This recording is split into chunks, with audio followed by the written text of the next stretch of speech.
Shalom saudara, haleluya. Selamat datang ke siri renungan surat Korintus yang pertama.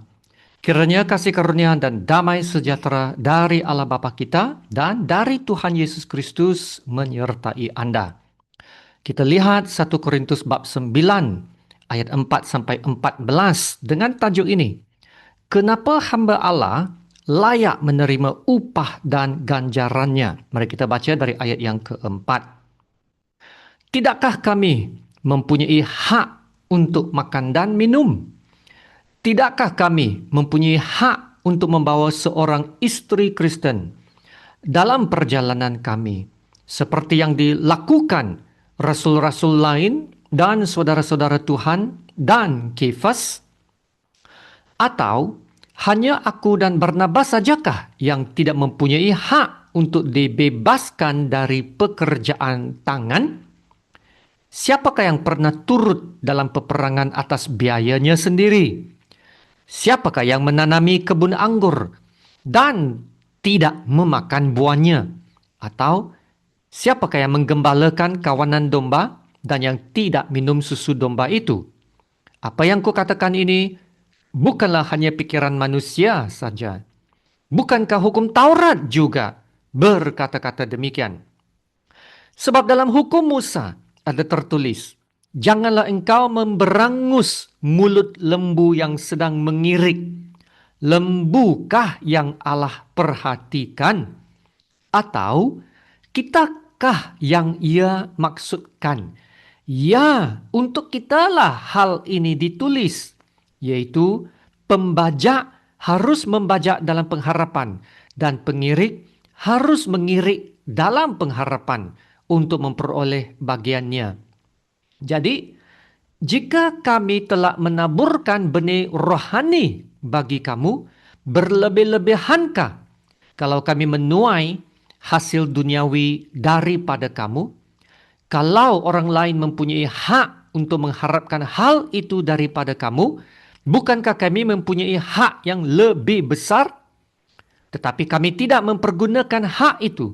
Sebaliknya, kami menanggung segala sesuatu supaya jangan kami mengadakan rintangan bagi pemberitaan Injil Kristus. Tidak tahukah kamu bahwa mereka yang melayani dalam tempat kudus mendapat penghidupannya dari tempat kudus itu, dan bahwa mereka yang melayani mezbah mendapat bagian mereka dari mezbah itu? Demikian pula Tuhan telah menetapkan bahwa mereka yang memberitakan Injil harus hidup dari pemberitaan Injil itu. Demikianlah firman Tuhan.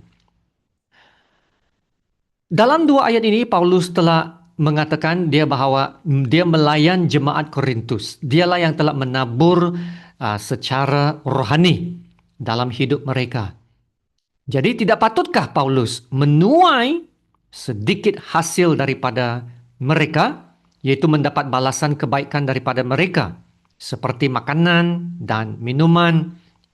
Ya, dalam ayat ini juga Paulus berkata, ya, jika jemaat itu memberi kepada pelayan-pelayan yang lain atau orang lain meminta hak mereka, tidakkah Paulus lebih berhak mendapat bagiannya? Malah, hak Paulus lebih besar kerana dialah yang membesarkan jemaat itu.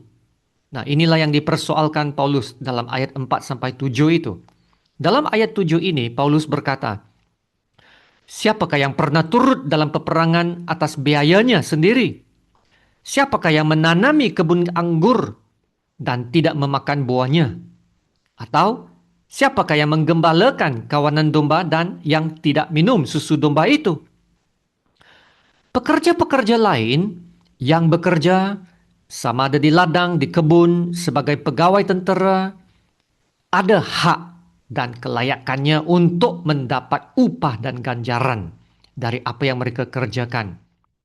Seorang peladang dan penternak pasti akan makan buah dari ladangnya sendiri. Seorang askar juga tidak akan menyara diri sendiri dalam angkatan tentera.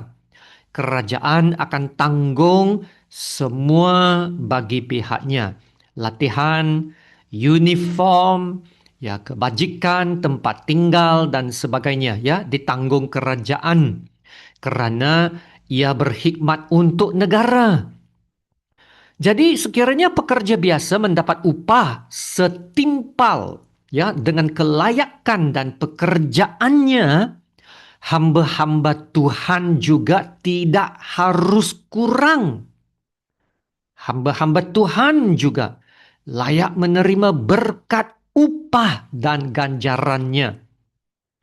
Pelayan seharusnya menikmati buah yang terhasil dari pelayanannya. Paulus mengatakan hal ini bukan saja dari pandangan manusia, tetapi hal ini juga telah disebut dalam hukum Taurat. Dalam ayat 8 berkata, apa yang kukatakan ini bukanlah hanya pikiran manusia saja. Bukankah hukum Taurat juga berkata-kata demikian? Haiwan-haiwan yang bekerja di ladang pun ada haknya sendiri. Kalau haiwan bekerja, haiwan pun layak makan apa yang dikerjakan haiwan itu. Ayat 9 berkata, janganlah engkau memberangus mulut lembu yang sedang mengirik. Yaitu jangan menghalang lembu itu makan semasa mengerjakan ladang. Tumpuannya bukan pada lembu itu saja, tetapi juga kepada peladang yang membajak. Memang dia juga wajar mendapat dan menikmati hasil tuaiannya. Sangat tidak masuk akal kalau seorang peladang yang bertungkus lumus membanting tulang tetapi tidak dapat menikmati hasil tuaiannya, kan? Kalau haiwan ada haknya, apalagi manusia. Dan lebih-lebih lagi hamba-hamba Allah yang telah diutus Allah kepada jemaat. Maka di sini adalah satu tuntutan yang menuntut tanggung jawab dari jemaat untuk menjaga kebajikan hamba-hamba Tuhan. Dan ini bukanlah peraturan manusia, tetapi adalah satu tanggung jawab yang telah ditetapkan oleh Tuhan sendiri. Dalam ayat 13 dan 14 ini berkata, tidak tahukah kamu bahwa mereka yang melayani dalam tempat kudus mendapat penghidupannya dari tempat kudus itu?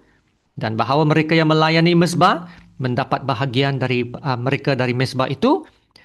Demikian pula Tuhan telah menetapkan bahwa mereka yang memberitakan Injil harus hidup dari pemberitaan Injil itu. Amin.